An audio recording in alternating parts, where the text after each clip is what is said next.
Team culture is intentional and built every day.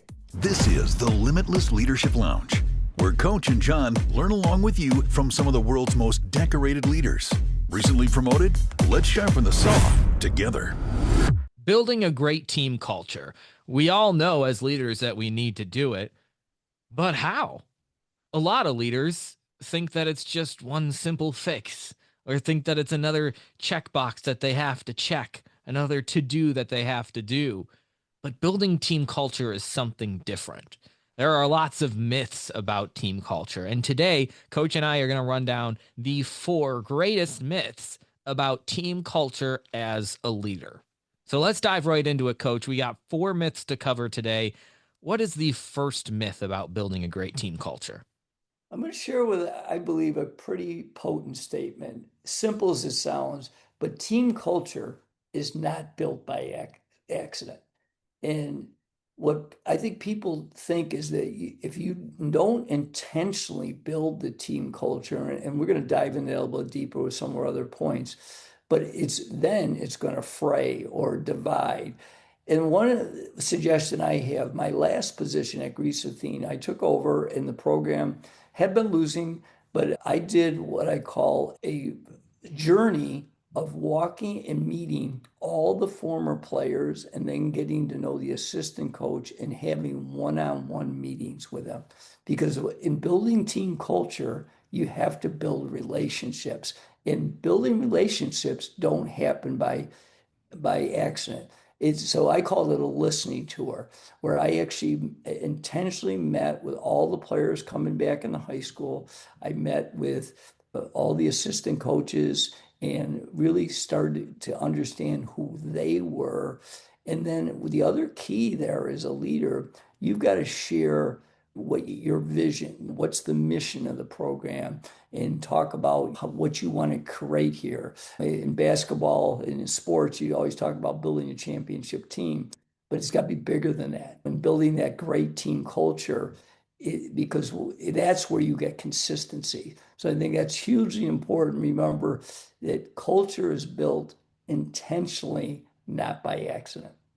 And that is so important because a lot of leaders think they're either just blessed with great team culture or it's unlucky. I have the wrong team members. We just don't have a good culture. And that's not my fault. It just happened to happen that way. That's a myth.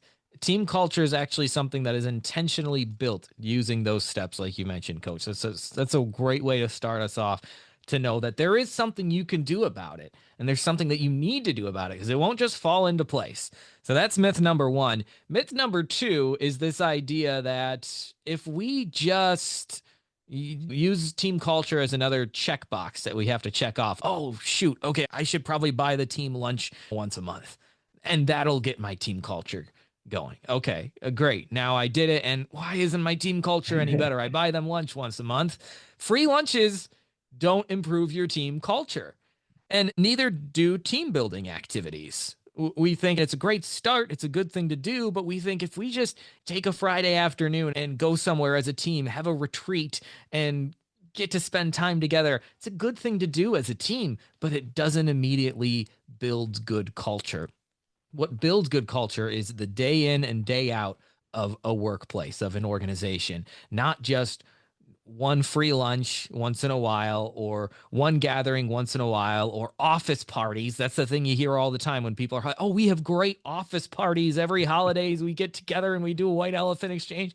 Great, cool. That can be a small piece of your culture, but in and of itself, it does not build team culture. I always laugh when you look at websites and maybe under the hiring tab or the join our team tab, team culture, and there's always a picture of happy people throwing balloons in the air. That is not team culture. That's a myth. So team culture is what we do day in and day out, not one extra thing to check off of your to-do list as a leader. Our point number 3 is the fact that the power of the leader is so important and often forgot about that. Jon, you made a great point that team culture is built day in and day out. So to defeat myth number 3 as a leader, the importance of how you lead every day is what I call the CRO. the chief reminding officer that you got to be consistently talking about. So first of all, you got to get clarity with your team is what is the mission? Because it's got to be bigger than just winning games or making profit. And everybody should be clear about the mission. As the CRO, I got to be sharing and living the mission every single day. Secondly, what are your 3 to 5 core values? And once you get clarity of the core values, yeah, they're nice to put up on the wall. But the thing I always challenge leaders is, do you know the core values? But more importantly, are you living them? What are the behaviors? One of our core values was respect. What does that mean? Because that means difference to different people. So we got to have clarity as the chief reminding officer of them all understanding on your team that what are those core values and what are the behaviors. And then the other part is what are the boundaries? In one of our other episodes, we talked about delegation. You want to be able to delegate people, but they should know the boundaries. And otherwise, you have a free for all, and that crushes team culture. So I think you got to be consistent. And the last thing I'll say about that is team culture, as you mentioned, is doing the basics day in and day out. And you got to have clarity. What are the basics for you? So the fundamentals, we certainly were teaching basketball skills every day, but we were also teaching life skills. What was the mission? Were we living it? What was our core values? What are the boundaries? What are the behaviors that we expected day in and day out? And I'll give you one quick illustration is that if one of our major values was that we were going to be on time.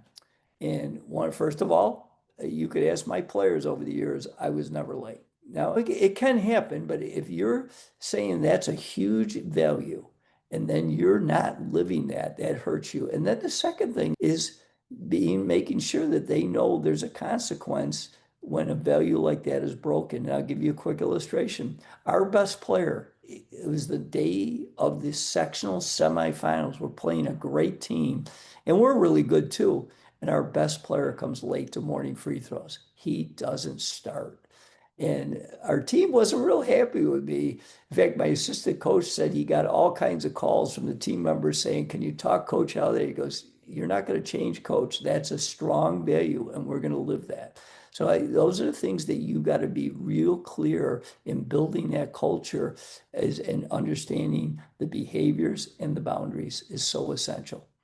And being that chief reminding officer, CRO, that's an important point because we think that people just remember the first time we tell them. But Yeah. no, it's living it in and day out. In fact, just to share a story, since I work, my background is in radio, and all the time, what are we supposed to say the first time we come onto the mic? We're supposed to say the station name. And then we're supposed to say the station name at the end, too. And it's why am I always saying the station name over and over again? It's because we think it's a myth that our team or the audience is just going to remember what they're listening to. That's a myth. We would like to think so as a leader, but we have to be constantly reminding them through our words, but also, like you mentioned, Coach, through your actions, through following through with those actions. And that kind of leads into our point number 4. The myth, the fourth myth about building a great team culture is that the leader is exempt from that culture.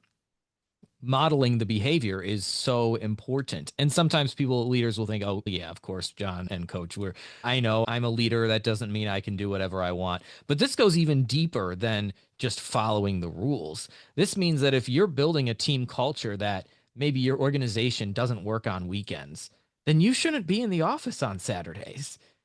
Even as a leader, right? If you're building a team culture that family is important, then you shouldn't be spending every night in the office working late and missing your kids' games and dinner with your family. Modeling that behavior, for some reason, we think that will establish this team culture and then our team will follow the team culture. But as the leader, we have this greater responsibility to do something different. And no, follow your own culture. And that's all goes back to leading by example, right? And that's one thing, Coach, you are never late, but if you were late, then you would have to face the same consequences. Also, Coach, you told a story, and I'd be curious if you'd be willing to share it again about wearing a shirt and a tie on the road, right? Absolutely. So one of the things, because I was trying to build a classy program, is that I expected our players, when we would travel, to a game, to an opponent's school, that they would wear a shirt and tie. And I got to admit, I'm not a big shirt and tie guy myself, although I did. But one night I decided that I was going to go off brand. And be frank with you, it was something that I saw Bobby Knight do. And although I didn't like his tactics, but Bobby Knight, when they would walk in the arena, he never had a shirt and tie, but his whole team did. I was like, if he could do it, I could do it. It didn't work out that great, but it was a great lesson for me that I want to share with you. In the fact that after the game, when we got back to our school, I was walking out to my car, and one of the parents confronted me and said, Coach, we always talk about being a great model for our sons, and you expect them to wear a shirt and tie. How come you don't have one? And I had no explanation. He was absolutely right. And I said, you know what? You're absolutely right. I apologize, and it won't happen again. And I will say that I wore a shirt and tie the rest of my career. If I expected it from my players, then we were going to do the same thing. So that goes back to that modeling is so powerful, and great thought there, John. If you're building a team culture, you are not exempt from that team culture. You need to follow that too. And whether it's a shirt and tie, or maybe it's something as simple as picking up at the end of the day in the office and leaving the office immaculate for when you come in the next morning, it could be anything. And I think even as parents, we have to think about that too, where it's like we're expecting our children to do something. We're in a leadership position of in parenting, and we're expecting them to do something. We're not exempt from that team culture, from picking up the dishes at the end of the day or the toys or whatever it may be. So those are the 4 points. Again, there are 4 myths about building great team culture, and we see this all the time. The first one is that it just happens by accident. Oh, they're just lucky. They just happen to have a great team culture. Good for them. No, it's intentional. It's built every day. The second myth is that it's all about just doing activities or giving away free things in the office. If I just buy my team lunch once in a while, that'll build a great team culture. If we just have great office parties, that'll be a great team culture. No, it's day in and day out. It's consistency, which takes us to our third point, the myth that if you just tell your team members once and you write a mission statement and put it on the wall somewhere, that builds a great team culture. No, it's all about, as Coach mentions, being the CRO, the chief reminding officer constantly. And then finally, the point that we just made, when you're building a great team culture, you're not exempt from that team culture. You need to help model that behavior to drive that home even more. Well said, John. And remember, I just want to emphasize one last thing is team culture is intentional and built every day. Built every day, built intentionally. And we're trying to build a culture here at the Limitless Leadership Lounge. And that's a culture of positive leadership content to help grow you as a leader.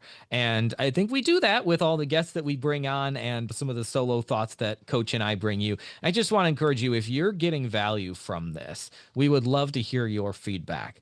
Leave us a review up on Apple Podcasts or a rating up on Spotify. And we would love to hear what the show has done for you on your leadership journey. That review will help others find the show, and it'll certainly help us understand what we can do better and the points that the ways that we're helping leaders improve every day. So again, we would be so grateful for a review up on Apple Podcasts or a rating up on Spotify, wherever you listen to the Limitless Leadership Lounge.